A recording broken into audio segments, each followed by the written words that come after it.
स्वागत है दोस्तों आप सभी का हमारे चैनल में। और आज के इस वीडियो में हम क्लास 10th के लिए साइंस का काफ़ी इम्पोर्टेंट टॉपिक लेके आए हैं और इसके अंदर हम चैप्टर 6 के कुछ इम्पोर्टेंट क्वेश्चंस देखने वाले हैं। तो चलिए शुरू करते हैं आज के इस वीडियो को। सबसे पहले देखें, चैप्टर 6 जो है बायोलॉजी का टॉपिक है, तो इसमें से जो भी इम्पोर्टेंट क्वेश्चंस हैं वो सारे इस वीडियो में आप लोगों के लिए मैं लेके आया हूँ।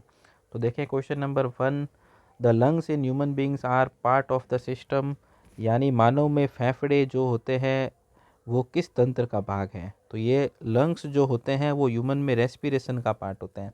तो देखें काफ़ी इम्पोर्टेंट है, ये लंग्स जो है रेस्पिरेशन श्वसन के अंदर काम आते हैं। नेक्स्ट क्वेश्चन देखते हैं अपन, हृदय हार्ट जो है, the heart is the human beings are part of the system. तो हार्ट जो होता है दोस्तों वो सर्कुलेशन के लिए होता है, ठीक है, वहन परिसंचरण जिसे अपन कहते हैं। हार्ट जो है एक पंप होता है जो हमारे कंप्लीट बॉडी के अंदर ब्लड को जो है पंप करता है। तो ये जो है सर्कुलेशन के अंदर वर्क करता है। Next question number 3, stomach part of the system. तो स्टोमक जो होता है आमाशय जिसे हम कहते हैं, जो कि मैंने डाइजेशन के अंदर आप लोगों को अच्छे से बताया, कुछ इस तरीके का स्ट्रक्चर होता है इसका। तो ये स्टोमक जो है हमारे डाइजेस्टिव सिस्टम या न्यूट्रिशन के अंदर आता है, तो ये भी इम्पोर्टेंट है। नेक्स्ट देखते हैं इसके बाद, किडनीज जो है, तो किडनीज जो है ये हमारे बॉडी के अंदर एक्सक्रीटरी सिस्टम यानी उत्सर्जन के अंदर काम आता है। यानी हमारी बॉडी में जो यूरिया एंड यूरिक एसिड बनते हैं एक्सक्रिएशन के फॉर्म में, उनको बॉडी के बाहर एग्जिस्ट करने के लिए किडनीज जो है वो हमारे बॉडी के अंदर प्रेजेंट होती है। नेक्स्ट देखें question number 5, xylem plant are responsible for. तो प्लांट के अंदर जो जाइलम होते हैं वो ट्रांसपोर्टेशन ऑफ वाटर यानी जल के परिवहन के लिए उत्तरदायी होता है। पौधों में जाइलम का कार्य, तो ये काफ़ी इंपॉर्टेंट है। जाइलम से आप वाटर याद कर लेंगे, जाइलम से आप जल याद रख सकते हैं। तो जो जाइलम जो है वो जल के ट्रांसपोर्टेशन के लिए जो है वर्क करता है। नेक्स्ट देखें, तो अब ये क्वेश्चन नंबर 6, 7, 8, 9, 10, 11 काफ़ी इंपॉर्टेंट है। तो ये मैं आप लोगों को थोड़ा इजीली बताने की कोशिश करूं, तो जो रेस्पिरेशन श्वसन की जो यूनिट होती है वो होती है एल्वियोलाई। मैंने आप लोगों को दोस्तों पढ़ाया था कि ट्रैकिया से आगे दो हमारे लंग्स जो हैं कुछ इस तरीके से होते हैं, और इसके अंदर आगे ये ट्रैकिया जो है एक सी शेप कार्टिलेज की रिंग्स होती है, और आगे ये जाके बहुत सारी एल्वियोलाई वायु कुपिकाओं के अंदर ये खुलते हैं। तो ये दोनों हमारे दोनों लंग्स के अंदर जो है एल्वियोलाई की संख्या, ये मैं आप लोगों को बना के बता देता हूँ।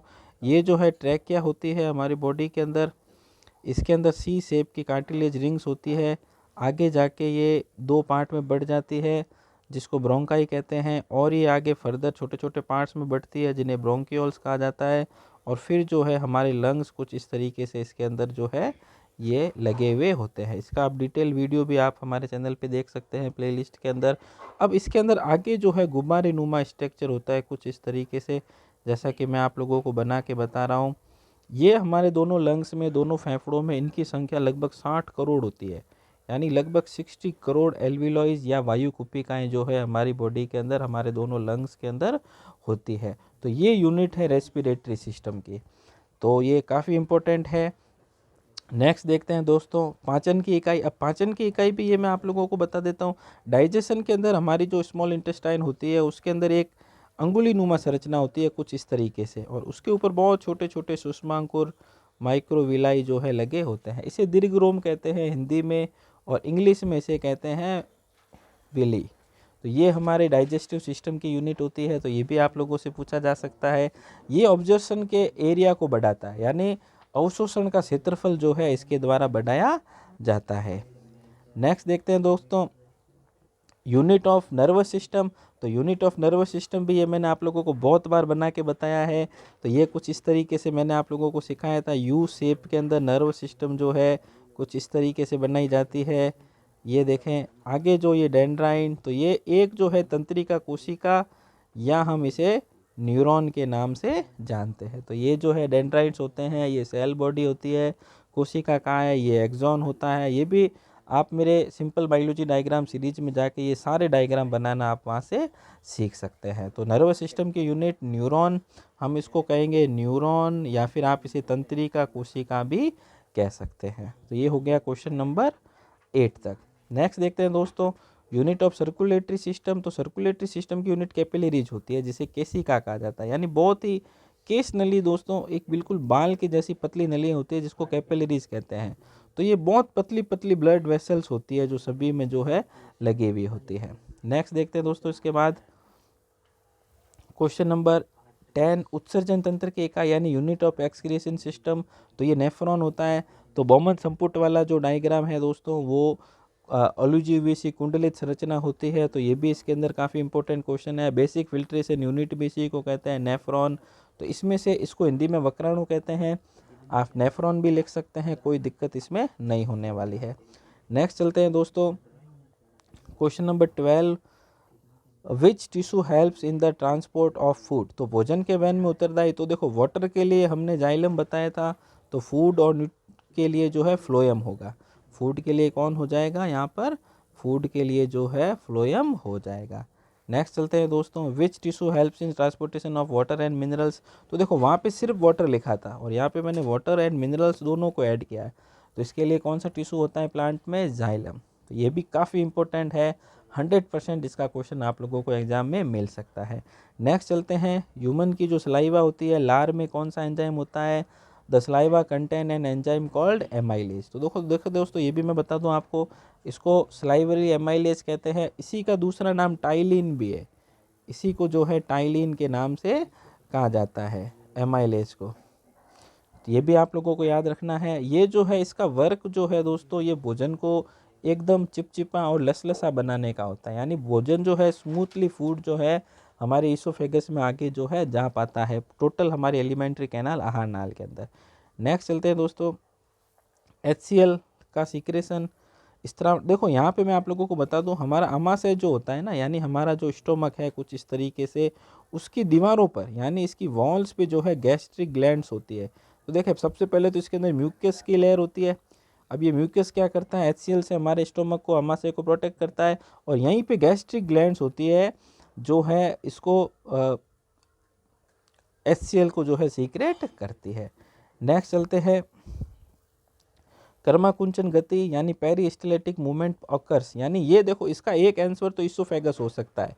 ठीक है दोस्तों, ये मैं आप लोगों को बता दूं, ईसोफेगस जो है इसका आंसर हो सकता है।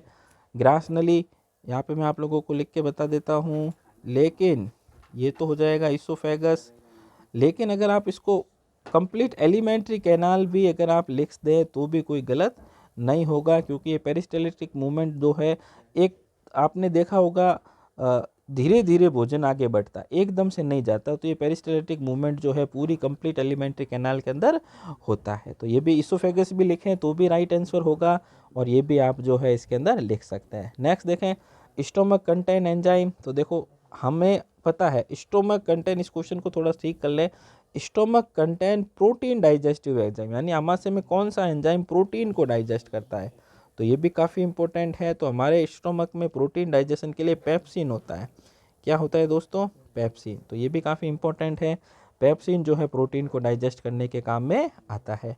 नेक्स्ट चलते हैं क्वेश्चन 18, आमाशय से भोजन जाता है, तो देखो पहले मैं कंप्लीट आपको बता दूं, ये कुछ इस तरीके से हमारा माउथ होता है, माउथ से आ गया ओसोफेगा, फेरिंग्स, फेरिंग्स के बाद यानी मुंह, मुंह के बाद ग्रसनी, फिर ग्रास नली, फिर ये आ जाएगा आमाशय, और आमाशय के बाद भोजन जो है सीधा स्मॉल इंटेस्टाइन में चला जाता है।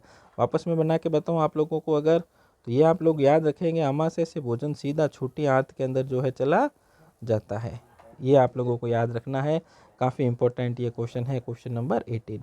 क्वेश्चन नंबर 19 देखें दोस्तों, what is the work of ring of cartilage, यानी गले में उपास्थल छल्लों का कार्य, यानी ये मैं आप लोगों को बना के बताता हूँ दोस्तों, हमारे जो गला होता है उसके अंदर श्वास नली जिसे हम ट्रेकिया कहते हैं, ये कुछ इस तरीके से उसके अंदर सी शेप कार्टिलेजियस रिंग होती है, यानी सी आकार के छल्ले होते हैं जो इस श्वास नली को पिचकने से जो है रोकते हैं, यानी श्वास नली air passage does not collapse, यानी श्वास नली न पिचके, इसके लिए सी शेप्ड जो है कार्टिलेजियस रिंग्स होती है।